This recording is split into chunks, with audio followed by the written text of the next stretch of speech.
installment of SEL in the community with Big Thought. I have my good friends Byron Sanders and Sasha Davis joining us all the way from Texas.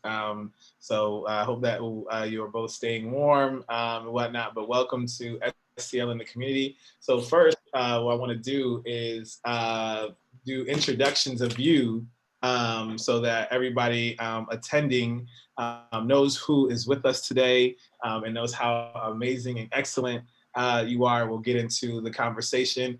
So again, welcome everyone to SEL in the community. Actually, in the chat, before we get started, let us know who you are and where you're checking in from today.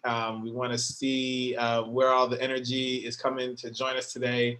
SEL in the community is brought to you by the Urban Assembly, and I'm Brandon Frame, the Director of Social Emotional Learning. And so I'm going to do some introductions.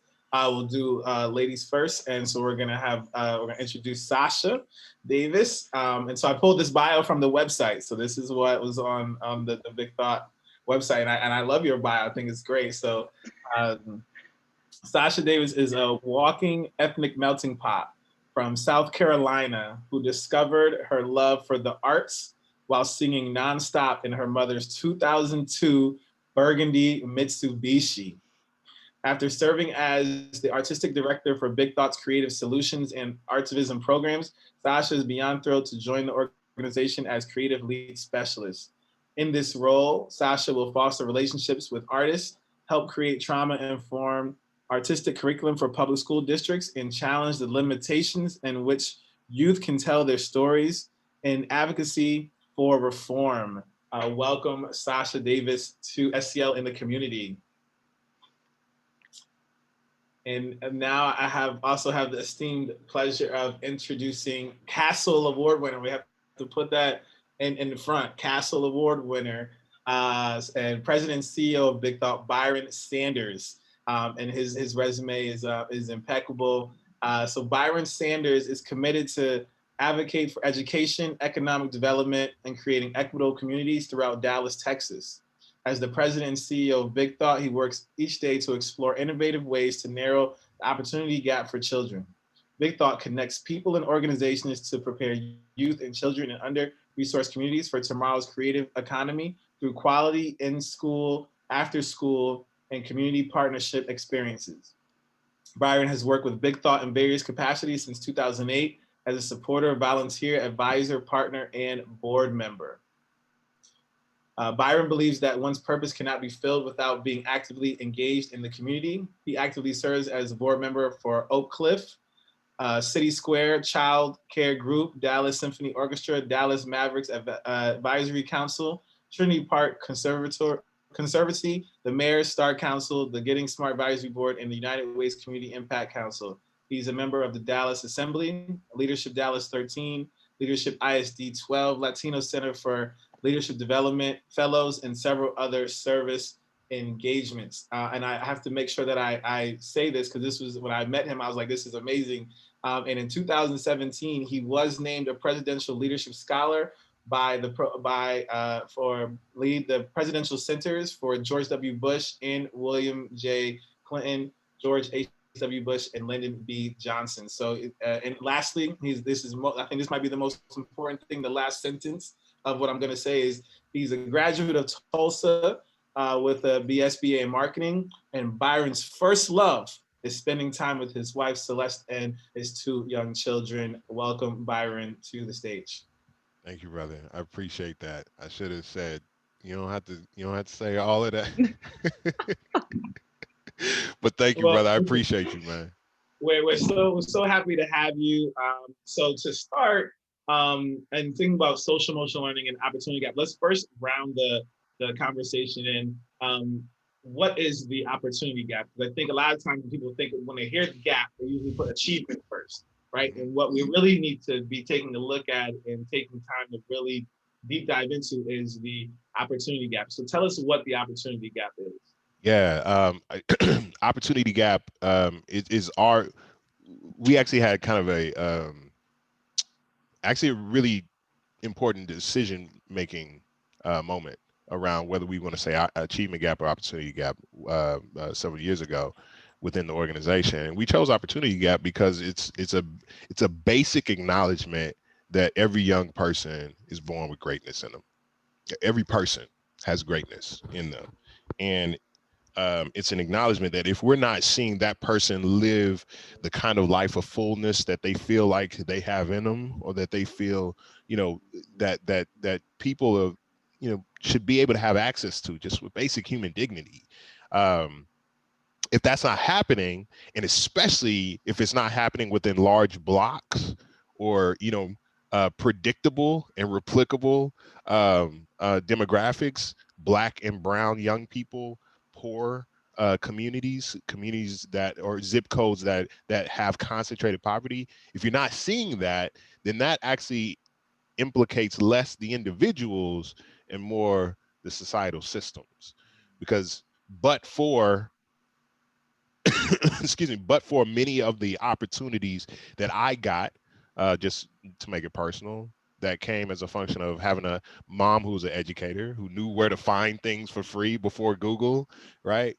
Then I wouldn't be where I am today, right? So it's actually it's a recognition of the greatness that every young person has in them, and if we're not seeing that greatness, it implicates the lack of the opportunities for that greatness to be developed, nurtured, and to shine through. And so what we're saying is that there's a gap between, within our organization, we look at race and economics.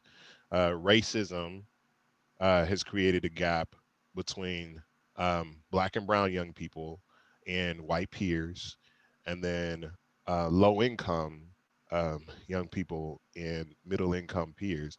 Sometimes those things, oftentimes those two overlap, but they don't always do. And that's another important thing that we also want to draw out too. So the opportunity gap is, how can we narrow, and hopefully, maybe in our lifetime, maybe in the next, eliminate the gap between those demographics.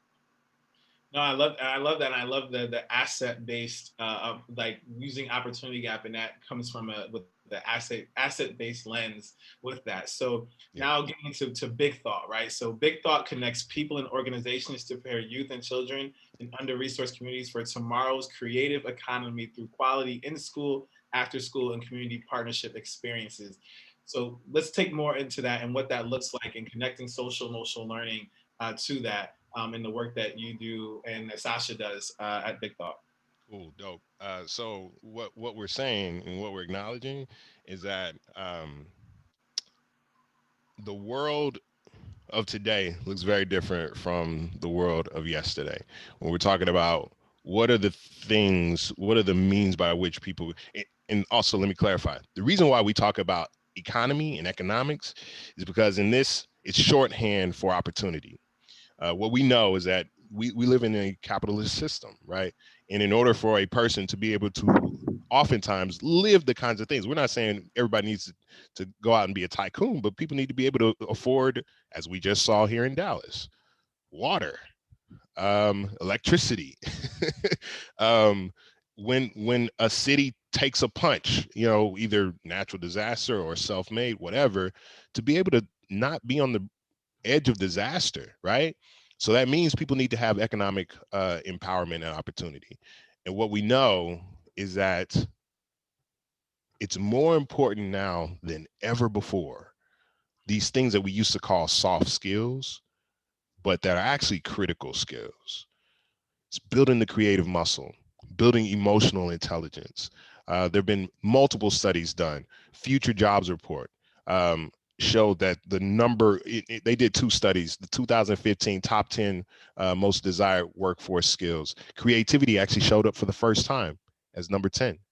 They did another projection. The 2020 list had creativity move up to number 3.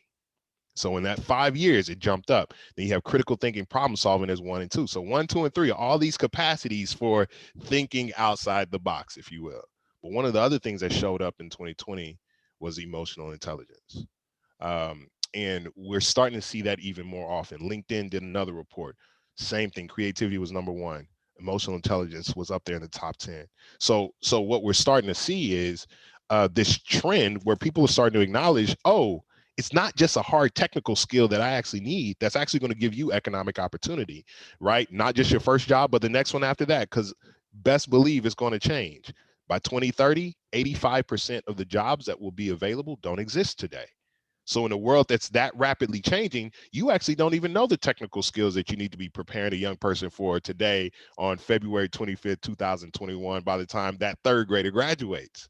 So what you need to give them, though, is a grounding on strong social and emotional foundations and the ability and the capacity to create, to be creative. And there's some strong mediums or media. I always forget. Like I don't know. Can we say mediums? I'm gonna say it. I'm gonna say it. Thank you. There's some strong mediums that we can embrace to start to build those skills. And it belongs outside the choir. It belongs in all parts of our society and sector. We're gonna talk about some of that today, and I know Sasha's gonna have some very specific examples. But that's why we say what Big Thought is doing is we're helping build youth with those skill sets, those muscles, things that they kind of had in them already, but they need to flex. And if we can do that, then we're actually adding to, I think, the reading, writing, arithmetic that people usually get, but we're bringing this element so that we're making a holistic young person ready for the world. We call that in our world a creator archetype.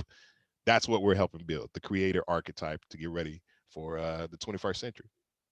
And I love it. So I think about, I had the lovely pleasure of coming to see your work in action. And even when I do, sometimes when we do our professional developments, I tell the story of visiting Big Thought, right? And I remember going to SMU, and there was the program at SMU, and we had the time, and David Adams was there as well. And we were talking to the young people, and the young person, this was a program for youth who had made a bad choice at one point in life, and they're getting back on track and learning these social emotional learning skills through art and so much more. But what was important is the young person said, why did I have to do something wrong to learn social emotional learning skills, right? And so that's where I want to hear even more from you, Sasha, around how you're working with districts and schools to challenge the limitations and build social emotional development of young people through Big Thought and the work that you're doing. Oh man, it just clicked to me that you were there that summer. That was so exciting. Yeah, we talk about closing the opportunity gap. And for me, I'm coming into the room as a creative. My background is in acting and in theater. And I like to say my training is in humans, is in storytelling. So what are the things that we're building together to be able to um, basically have a strong, trustworthy, but vulnerable human connection? And then how do we embed that into the way that we run a room, not necessarily a classroom, but a room to be creative, to learn and to grow. The structure of school was not meant for that. The structure of school today is to pass a test, to get money, to hopefully go to college. And if you do not have the resources to pass that test or to get that money, it means that you're already knocked down a peg in your ability to move forward and whatever the next step is for you. For me, closing the opportunity gap is bringing in those experiences that allow me to have a personalized one-on-one individual connection with someone where they feel like they're being listened to. And that starts off first and foremost for me as making sure every single youth in the room knows that the potential for that room cannot exist if their voice is not included. We start off the days doing check-ins. That was something really important that we're able to learn from a young woman who studies a certain acting technique. And it's basically a way for us to get a barometer test of how everyone's doing, staff included. And then we mold the day around that. And that's, I think, how we're moving forward in bringing that into classrooms, into a traditional school setting, is saying, well, where are you in this moment? What is the thing that you're interested in? And then how do I do my job as a teacher, as a leader in the space, to be able to mold your experience around the things that you thrive in and not necessarily the things that you want to retract from. That's the type of language that we want to shift to, because it also makes it more fun. I want to have fun. So if we can do that, and if the youth can have fun and really want to engage and see themselves in the work that they're producing, A plus. No, absolutely. I love the what you just shared there, and so that makes me think about just the Dallas community, right, and the students that you're serving. And so I'm thinking about developing an awareness of cultural issues and respect for human dignity and differences, because it's such a diverse community. How through the work that you're doing and this narrowing this opportunity gap, how do we make sure that students do see the opportunity to have awareness for cultural issues and a respect for human dignity, but also the desire to positively contribute to their community? I think the first step is learning to analyze the world that you're in. It's a who am I, where am I, and then how do I want to change. And that is all both SEL technique and creative technique. Those two go hand in hand when talking about storytelling and moving forward in the world. Um, Once you can start to have a conversation with yourself about that, of the who am I, where am I, then you can start having conversations with other people. And that builds the one communication, but two, the empathy. I understand where I am right now. This person may be in a different space, but I have the ability to listen now because I've worked through where I am in my own space. That sort of communication and then collaboration is the next step, um, allows those moments to flourish. Then you can get those, I keep thinking back to the before times when we were able to meet in person and have that full show at the end of the summer. And it's how you get a fully devised piece of theater that the kids have written, where you have rap, where you have dance, where you have them singing and dancing, and it's all them. And they didn't know at the beginning of the first 7 weeks that they were going to be able to produce something like that. Mm. Yeah. I just want to add on to that. Like, so you mentioned in the bio that I was a board member for Big Thought before I stepped in and have the opportunity to serve as CEO. Well, the thing that put me over the top for why I said, yo, this one right here, I need to be a part of this world. Um, was coming and seeing that Creative Solutions showcase. So Creative Solutions, again, that's the program we've been doing now for almost 30 years with Dallas County Juvenile Services. And now, for the first time ever last summer, even in the middle of a pandemic, we expanded. Sasha and her team did some amazing stuff to expand to Tarrant County Juvenile Services virtually, right? Like it was an irrational thing that I think everybody signed up to do, but did it and met the need, met the moment. I want to speak to the efficacy of this because sometimes, Brandon, I mean, you know what it is, man. When people hear social emotional learning, they think fluffy. They think, oh, soft.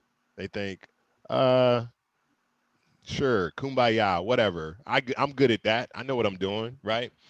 People don't think about how technical and intentional you have to be. And because of that, I think oftentimes they lose sight of the efficacy that can come with being very intentional about building and weaving this so thoughtfully and purposefully into the program. So Sasha talked about the showcase that in young people choose one or two tracks, either the visual arts track or the performing arts track. And it's all built from youth voice and agency, right? So along the way, they're believing in themselves. They're seeing themselves differently. And because they're seeing themselves differently, they're now looking at their peers and their team differently. And then they start to think about their family and their community differently. And then by the time you get to this, this showcase, whether it's performing or visual arts, the young people are talking about their own identity, but oftentimes they're having some very strong thoughts about society, about how our world should shift. And that's that meta level that embracing a different level of emotional intelligence, emotional agility does through this medium of art. And I'll talk about efficacy. If you build it and you stage it, excuse me, intentionally and appropriately.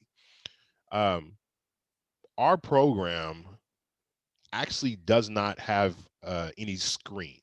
We don't screen for offenses. So we will take young people who have had aggravated assaults. We'll take young people who might have had sexual offenses. We'll take young people. And we're also not saying, give us your artists, right? We don't say that. We take come who may. That's what we take. So already we have a higher maybe degree of difficulty than a number of other programs will have. Even still, our program has the lowest recidivism rate among programs in this category in Dallas County, one of the lowest in the state. Our last year of full data had our recidivism rate at 4%, when a decent, good program can get you a 30% recidivism rate, right? So 4 versus 30. By the way, no program, sadly, you see 60 and 80% recidivism rates among youth who have been incarcerated. So the efficacy in this, it's not butterflies and daffodils. It's not just rainbow. It's not soft. It's not just touchy feely. I mean, I'm preaching to the choir, but SEL has power in it, and through the creative medium has power in it. That's why folks got to understand. Yes, it's super effective explicitly in these settings that we're talking about, education, juvenile justice, but it belongs elsewhere as well. We need to start to embrace these principles and start to figure out how to make better use of them. No, absolutely. I mean, you're hitting the nail on the head with how SEO it has to be integrated into everything that we do. One, because it helps citizens, people become better human beings for society, right? And jobs reports are saying these are the skills that students need in order to be successful. And so, in our schools and in our programs, we need to have SEL embedded into everything that we do. And Big Thought is doing just that, which is why we're here today. And some of the work you're also doing is around and thinking about how SEL plays a role into this and narrowing the opportunity gap is around the digital divide, right? And so that's a really big thing, and we've seen that exacerbated, in the pandemic, right? So tell us a little bit about the work that Big Thought is doing and making sure that we making North Texas education more equitable and narrowing the digital divide, which ultimately narrows the opportunity gap as well. Yeah, I would love for Sasha to give, I mean, she's got real world, real time, real life experiences with this, particularly having to do two creative solutions simultaneously digitally. But I'll just give you the high level intro. I firmly believe that we need to start thinking about digital access differently. I think we need to start thinking about it as a utility.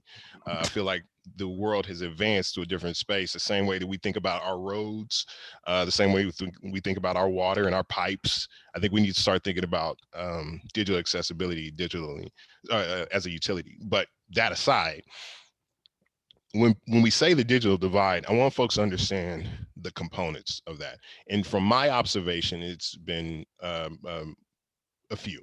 One is actually having Wi-Fi broadband access, basic.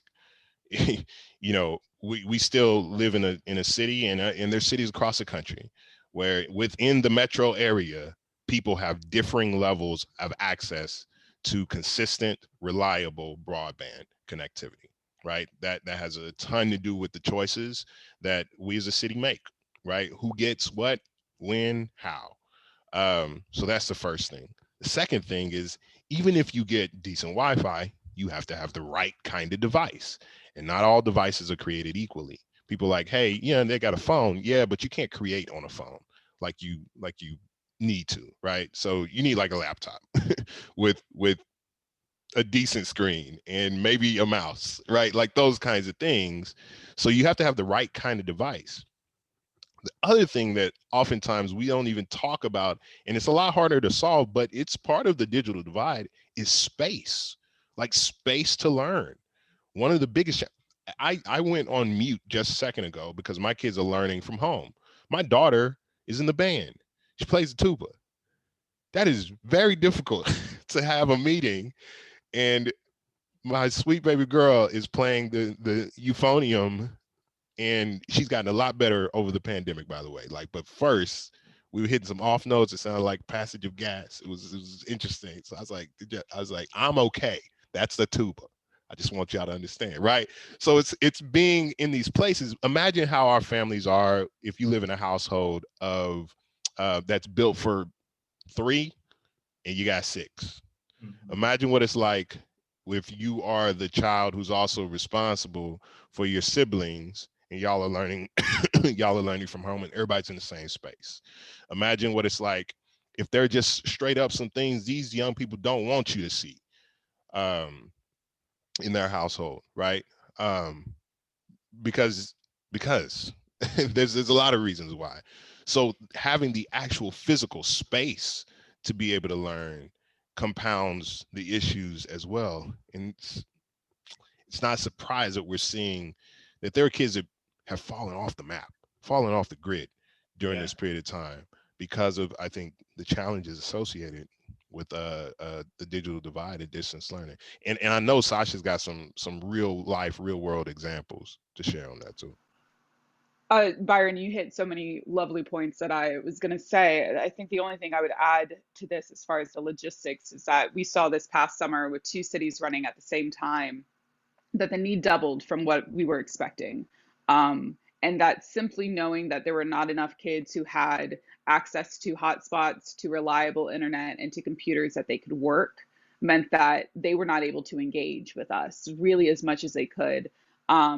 It we we were able to work through that, and we were able to get them hotspots and computers. But then you have things like their cameras are off or their audio isn't working. How do we troubleshoot that? And then how do we really make sure and check in with them? Because it's already hard enough to connect to Byron through this, or to connect to you, Brandon, through this, right? But also the part of specifically creative solutions and so embedded with the SEL practice is that my whole 3 hours of programming is literally staring at faces and seeing what's going on with them. What are they saying? What are they bringing? And if I can't see them or if I can't hear them, it makes it a bit more difficult for us to move forward, and have everybody at the table. The thing that I want to add on to this is that, we are going through a collectively traumatic time right now, and we are not going to know the effects of this and of virtual learning for another 10 years. So right now we are prepping for something that we do not understand. How do we do that to the best of our abilities? I don't have a right answer for that. I don't know the right answer. I will say what has worked and what makes everybody feel like they have a role to play is continuing to check in and asking and talking and purely communicating, because that's what we're missing right now, is that human connection. And while Zoom is not the best, or a virtual platform is not the best for that, it is something. When I was working with the kids this summer for my Artivism program, I said, what do you all need? June 2020 was a rough month. What do you all need right now? And they said, I just want to go to the mall. And I said, well, I can't take you to the mall, but we can have a conversation on Zoom and sit down and chat. It was supposed to last an hour and it lasted 3. Wow. I mean, such tangible examples of the work, but also the need that is out there. Sasha, you just mentioned Artivism. Could you tell us a little bit more of what that is, and what that looks like in the work that you do? Yeah, Artivism, arts and activism. I'm not someone who believes in the art for art's sake. You make art so it is to be consumed. I am someone who believes that art needs to shift and be a reflection. As that like old guy from England said, hold a mirror up to nature. It's Shakespeare. I'm nerd, just right here. Hold a mirror up to nature. I think it's also challenging what is our nature, and having young kids in the room who may not necessarily know, oh, this is how you paint a picture, or I don't know how to paint a picture. This is how you paint something. This is how you write a poem.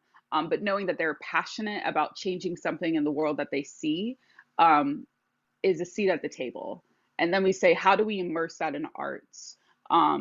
Right now, we're on the brink of, we've seen it time and time again historically. We saw it with the abolition of slavery. We saw it with the Great Depression, this new renaissance of art how do we participate in that new renaissance? What is the thing that we want to breathe into this new era of art? That's what we're working on now. What is the thing that I want to shift, and how do I find that reflected in myself?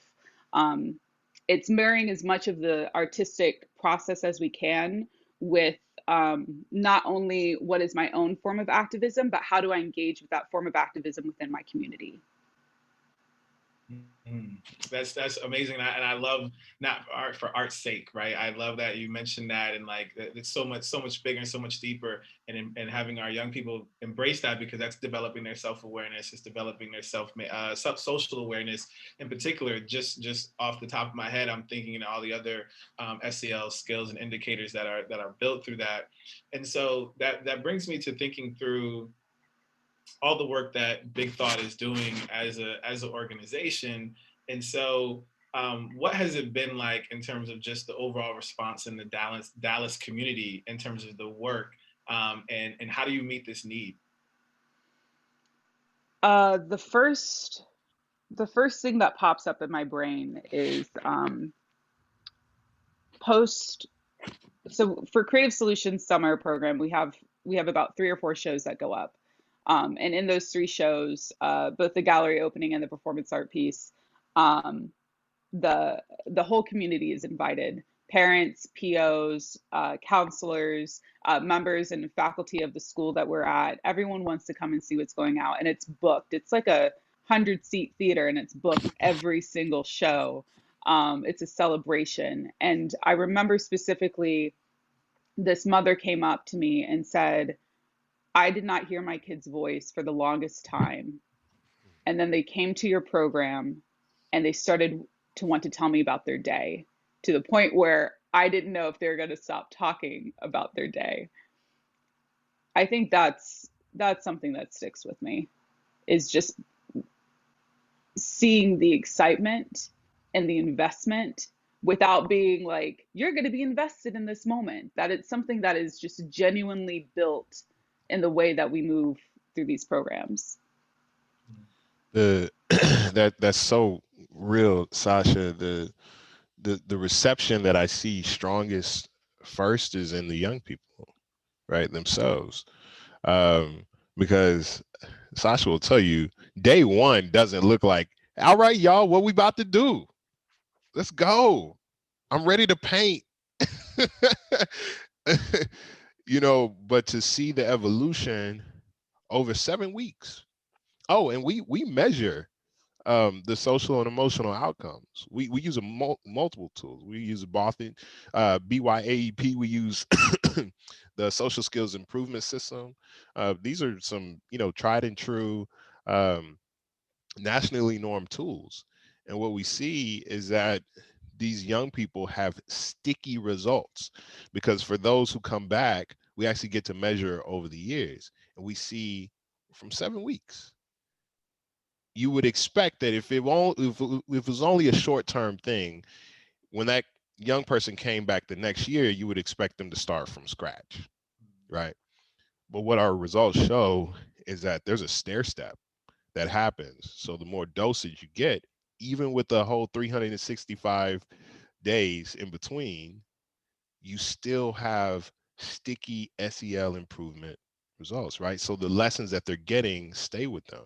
So the reception by the young people first is huge. The thing that happens in Dallas, and is happening more, we've started to talk about this work even more, particularly because there was a question, there was a task force around, what do you do about violent crime?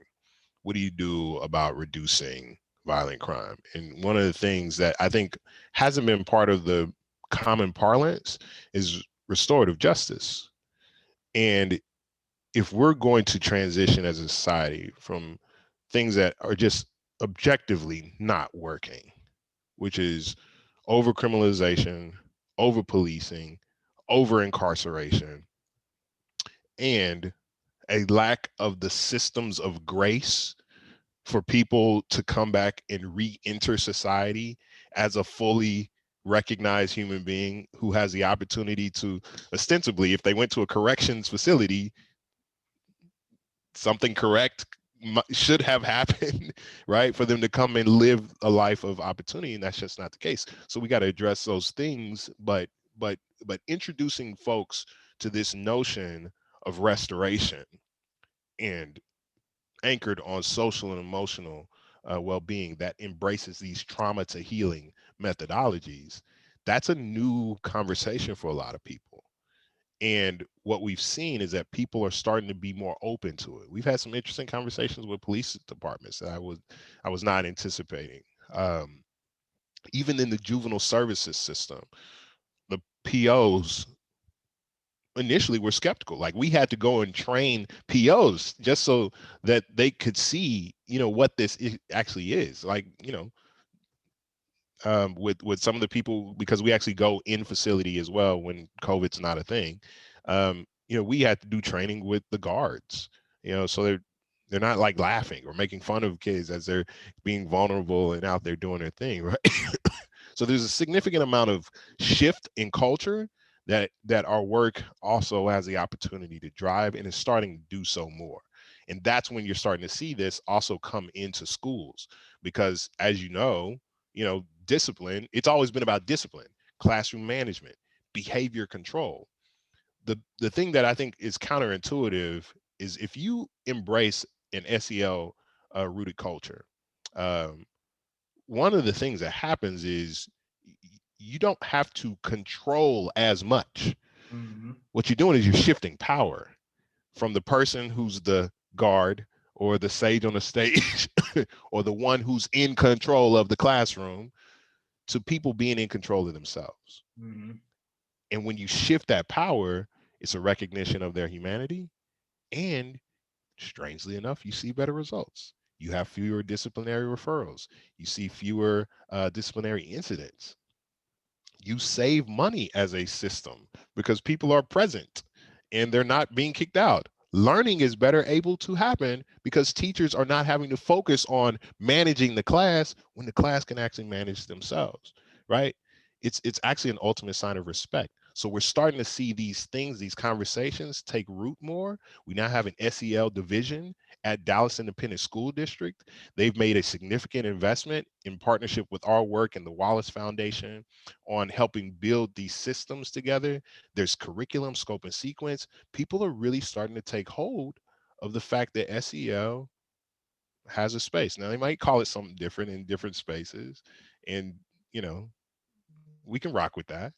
But as long as you're starting to embrace these principles, I think we're moving forward to a broader, healthier society.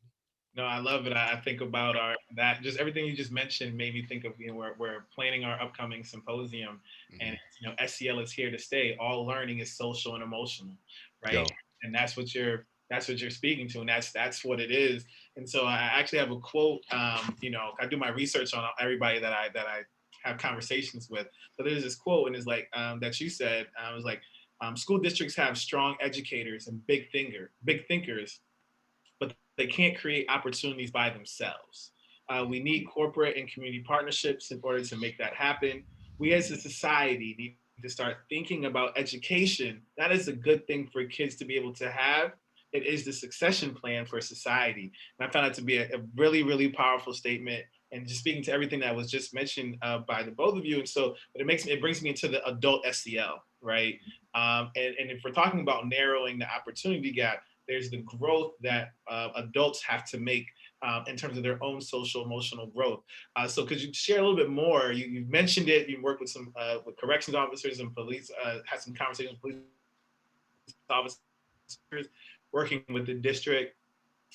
Share a little more around how you're building adult SEL to help narrow the opportunity gap. that's great. That's a great question. Okay. When you start to see the list come out that starts to name emotional intelligence as one of those things that's critically important, you recognize there's a moment, like there's a sea change. But what's happening is, um, the think tanks are saying it out loud. The ones doing the research are saying it out loud. Maybe even some of the the corporations, in maybe their people department, or maybe even from the top, are starting to say it out loud. The next step that we have to do is to evolve our human development systems. And that includes our pre-K-12 education system. It also includes our higher ed and post-secondary institutions. And it includes everywhere as an adult.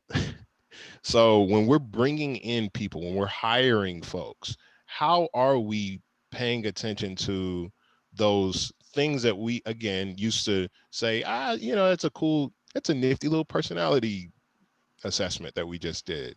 And that's cool. And then we put it on the shelf, right? How are we building that into our social and emotional development, into our performance management systems, into our hiring practices, and our screenings, and the opportunity for people to develop? So we actually have something at excuse me, at Big Thought called Big Thought Institute. Big Thought Institute is actually, we've established it as our consulting arm of Big Thought's work, where we have our director of consulting services, but not in so much that Leanne Benford, phenomenal big thoughter, she's not the guru of all things, but what she does is she's phenomenal at understanding the opportunities that exist and what partners are trying to do, and then to the extent that we can, deploying our internal expertise in order to help deliver on some of those projects. Some of the projects that we've been working on over the past couple of years is helping first ground the adults in school systems on what is social and emotional learning. I mentioned the Wallace Foundation. There's been a multi-year project that we're in the middle of right now that's called PACELI, Partners for Social and Emotional Learning. And it's a school district that partners with an out of school time intermediary, because the question, the thesis, the hypothesis that we're testing is, that you can have a significant impact on the outcomes for young people by creating a coordinated system of SEL embedding in both the daytime and after school systems contiguously, right? So if we do that, what kind of results can we have? And, we're multiple years in. Eventually there'll be a big report coming out. All I can say is that it's promising. So I'm excited. But what I'll also say on that is the biggest challenge is the adult acquisition. Because if you think about it, a lot of what you're asked to do in explicit SEL practice is somewhat counterintuitive to how a lot of us were raised. Just gonna be real. Especially, I'm black. I was raised black. I'm blackity black. And I can tell you how black folks were raised in my neck of the woods. It wasn't like this. You had an opinion. Look, kids are seen, not heard. Respect always, right? It's those kinds of things.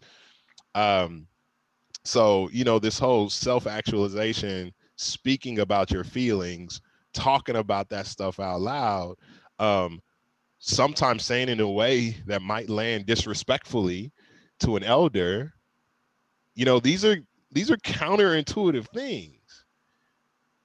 And in a way, embracing a new way of doing it, one of the things, my hypotheses on why it might be challenging sometimes, and I'm saying even delivered with cultural proficiency, right? Even delivered with a messenger that people can hear. Some of the reasons why it's hard sometimes is because it's almost an indictment of either how you were raised or how you raised your own kids.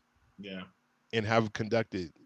But after you go through a process and people get to kind of wrap their arms around it and start to see the results, you end up having folks. I had a coach, elementary school coach, said, man, being in this study and part of this staff helped me in my marriage. I was like, tell me more.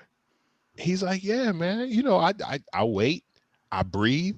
He said, I did my starfish one day. Well, I'm breathing in, breathe out, breathe in, breathe out, right?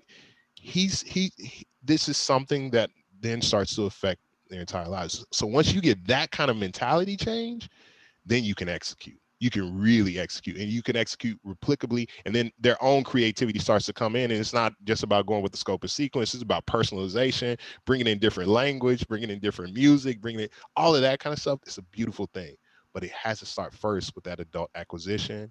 And that's the kind of work that we do. We've done it with Dallas ISD, we've done it with Irving ISD, we've done it with, like we said, the juvenile justice system that we've been working with.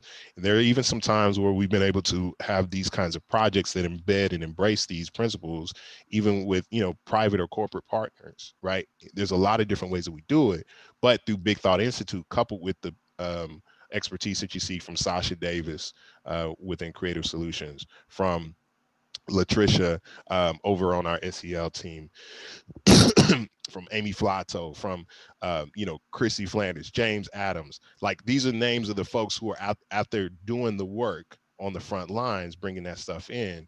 It's that collaboration that allows us to bring these greater, broader principles into other places in our society. I love that, Sasha. I would love to hear from you in terms of, being one of the frontline individuals and doing that and working with in your team and Creative Solutions. What does that look like in terms of building the SEL adult skills? I'm so happy Byron broke it down.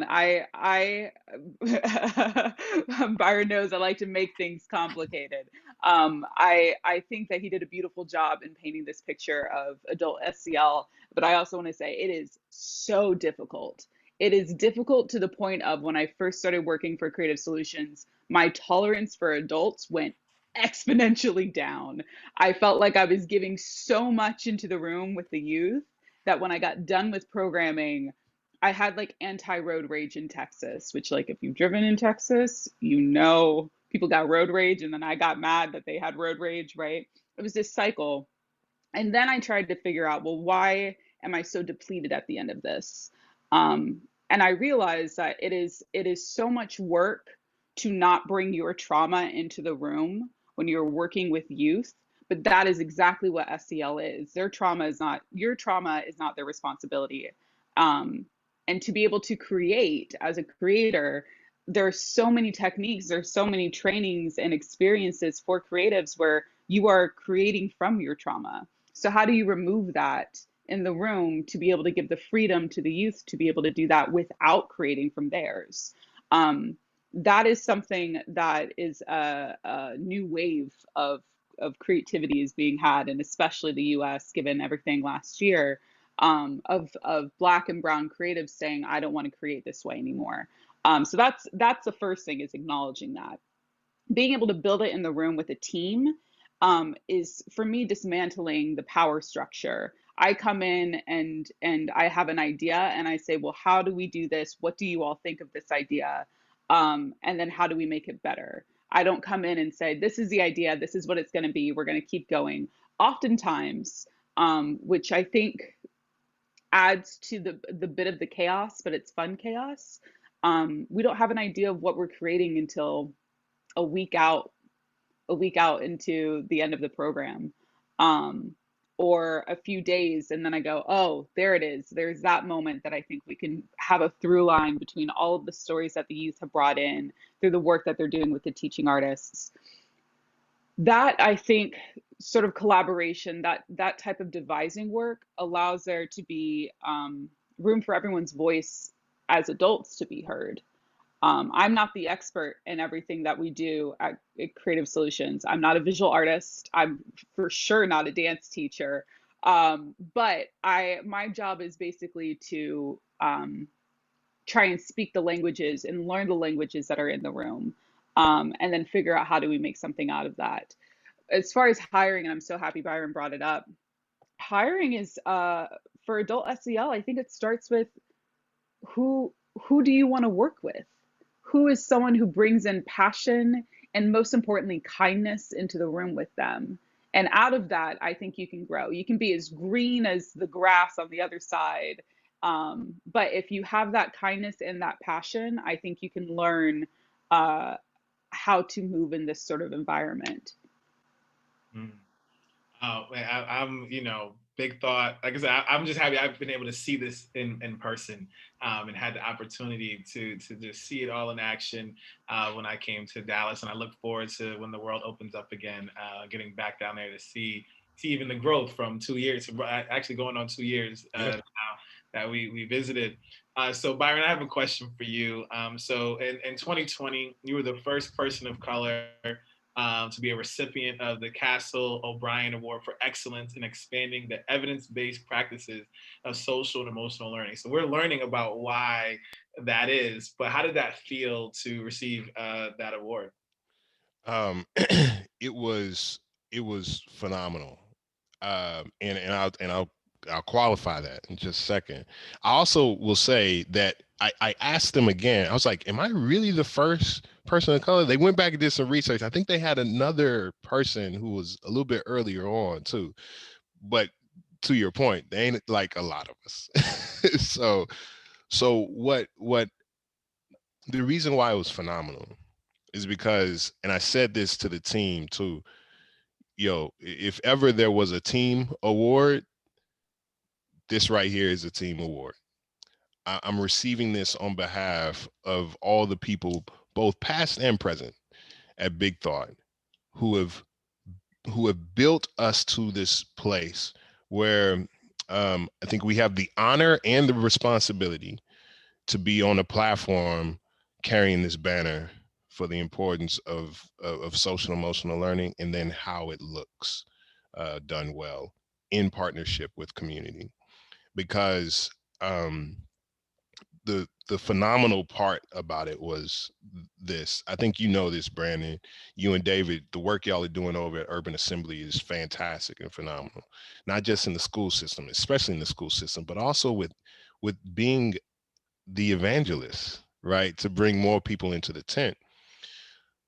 I love that y'all are Black and you're doing that, because the way that SEL gets to be reframed, I think, from being this soft thing that, oh, I'm just going to keep it real. Oh, that's for them white kids over there, which is interesting. Whenever you start talking about yoga, you're like, that's for white people. I was like, it's not even like it's not even a European word. Like, it's, come on, guys.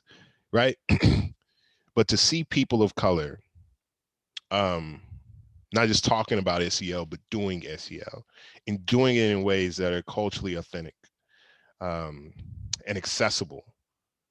It is so important to make sure that this doesn't get to be one of those things that I think unfortunately happened with Montessori, where you started off, Montessori was created, and it's a wonderful education system, but it was created on the streets of Italy with orphans.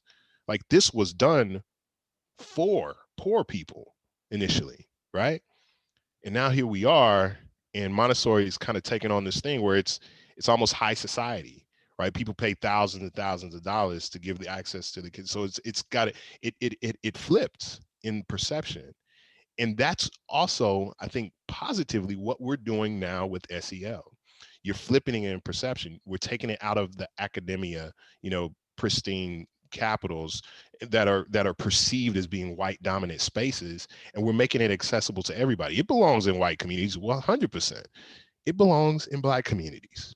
It belongs in Latinx communities. It belongs in Asian communities. It belongs, because we're all human beings. And if anything, SEL is the practice of humanity. So let's make it accessible to all humans. And a big part of that is making sure representation also looks the way that it needs to look, so people feel like, just the way I felt when I went to see Black Panther. It's like, wow, that's me. I mean, we're just about at time, and I think right there, SCL is humanity, right? Is the practice of humanity, like that. I mean, I don't know what else we could say after that, right? That was the hook, line, and sinker there. But as we close, for everybody that's attending, what from both of you, what would be your last piece of advice that you would want to share, just based off your experience and the work that you've done using social emotional learning to narrow the opportunity gap? What's one piece or last piece of advice or information you want to give to everyone attending today? Sasha, No, no, I saw that look. You're like, I'm gonna take time to think about it. No, no, sir. All right, I'll go first. And then the last voice will be this Black woman who's going to grace us with the timeless principles of wisdom. Last thing I'll say, man, in keeping with SEL, this should be a season of grace. We're all going through some very difficult things right now.